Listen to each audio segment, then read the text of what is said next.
सबका सबके बिना काम चल ही जाता है। आप लोग भ्रम में हैं कि मोदी जी देश चला रहे हैं। वो एक इंसान को आपने पावरफुल बना दिया और ये मान लिया कि पूरा देश मोदी जी चला रहे हैं।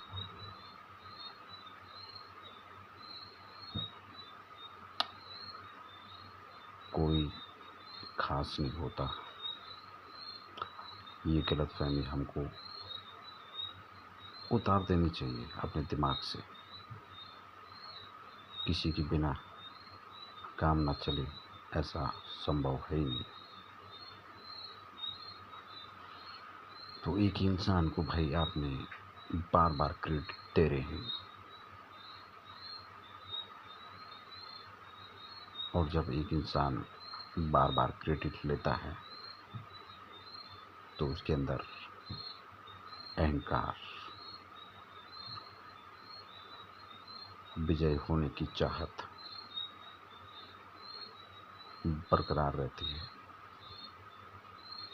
वो बरकरार आप लोगों ने ही कायम की है उस इंसान के लिए जो कुछ है ही नहीं।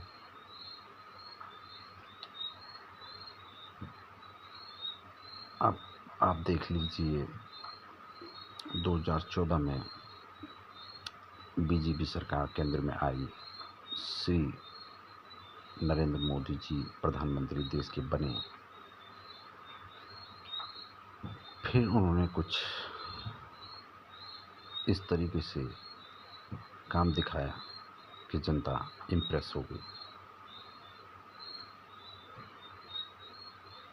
जनता इम्प्रेस होगी, लेकिन क्या क्या तकलीफें झेली, उन चीज़ों पे पर्दा ढाल दिया।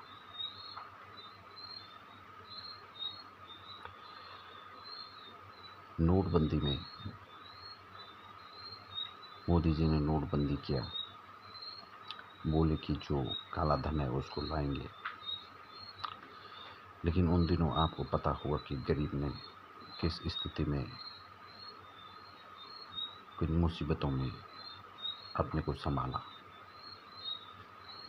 और काले धन वाले, क्या आपको लगता है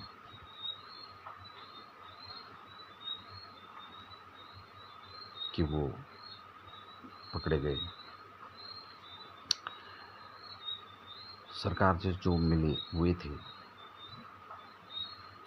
उनको तो कोई प्रॉब्लम नहीं आई।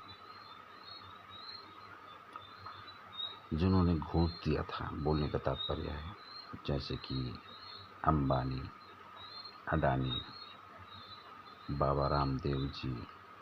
अब लगा लो बाबा रामदेव जी के पास अनावश्यक धन है, कोई प्रॉब्लम नहीं। क्योंकि ये बीजेपी समर्थक हैं। और जो बीजेपी समर्थक थे, मेरे को तो नहीं लगता भाई उनको 1% भी उन दिनों प्रॉब्लम आई होगी। हाँ, ये मानता हूँ कि विपक्षी पार्टियों का तो जीना हराम हो गया था। अब होना तो लाजमी है, जब विपक्ष के साथ तो बैर ही होता है हमेशा पार्टियों का। फिर आप महंगाई के दौर पे चलो, नोटबंदी के बाद महंगाई चरम सीमा पे पहुंच गई।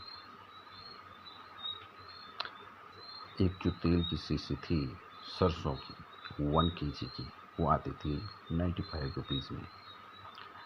वर्तमान में क्या दाम है उसका? 180, सीधे दुगना। जो स्प्लेंडर बाइक आपको शोरूम में ऑन रोड प्राइस 60,000 की मिलती थी, वर्तमान में क्या प्राइस है उसका? 1 लाख के ऊपर। आटा, चीनी, सब्जी, दाल, चावल, बीजेपी सरकार ने भाई इनको भी नहीं बख्शा। प्रभाव गरीबों पे। जो गरीब 100 रुपये में सब्जी भी ले लेता था, आटा भी ले लेता था, चीनी भी ले लेता था, अब 100 रुपये में वो एक ही चीज़ खरीद पा रहा है।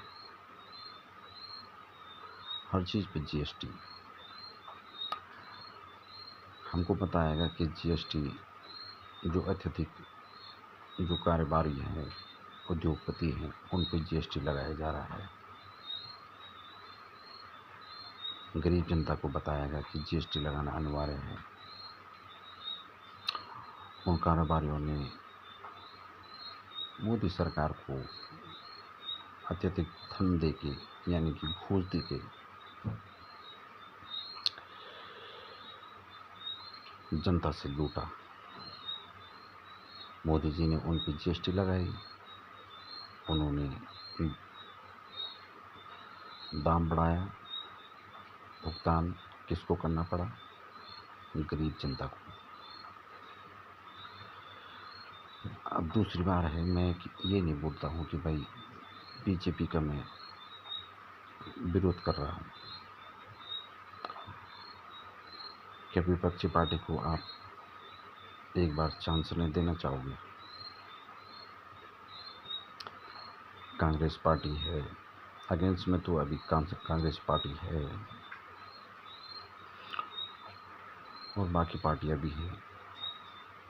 मैं जनता से रिक्वेस्ट करना चाहूँगा कि एक बार प्लीज़ कांग्रेस पार्टी को भी केंद्र में लाने की थोड़ा सहयोग करिए, क्योंकि एक इंसान को अगर आप राजगद्दी पे बैठा के रखोगे तो एक न एक दिन उसको घमंड, अहंकार जरूर आएगा। उसी प्रकार से बीजेपी सरकार का घमंड 7वें आसमान में चढ़ा हुआ है।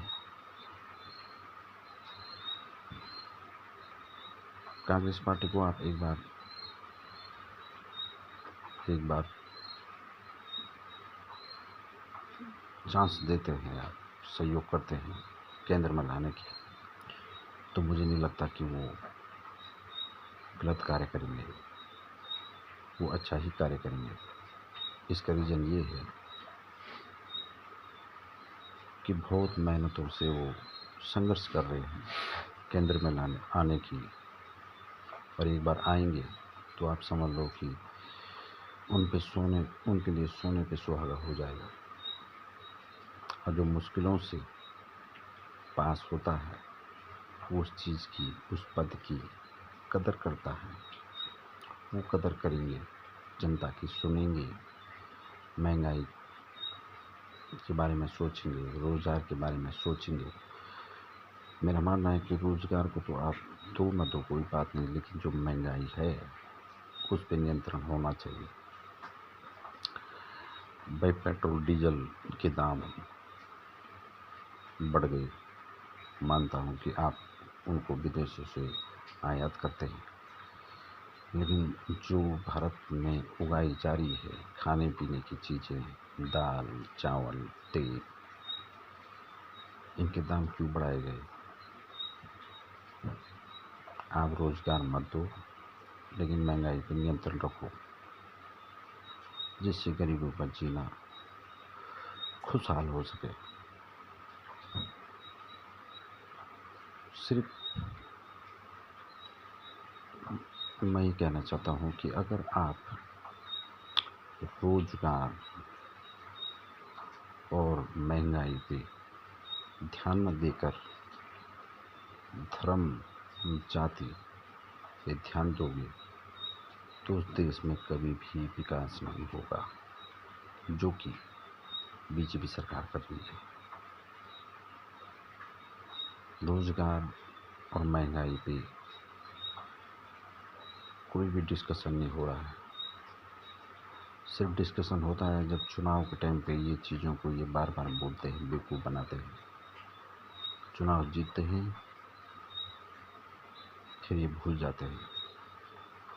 एक बार जनता से रिक्वेस्ट है, कांग्रेस पार्टी को आप सपोर्ट करिए। अगर वो अच्छा काम नहीं करेगी तो आप बेशक दोबारा वोट मत देना। और एक बार उनको चांस दो, मेरी आपसे दरख्वास्त है। ये कट्टरता को छोड़ो, हिंदू मुस्लिम को छोड़ो।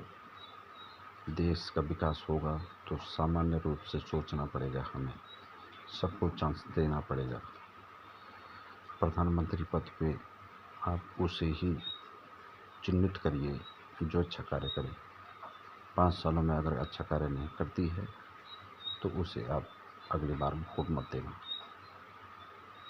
क्योंकि पूरी पावर होती है जनता की, लेकिन जनता को अपनी सोच को बदलना पड़ेगा। यही मेरा कहना है। धन्यवाद।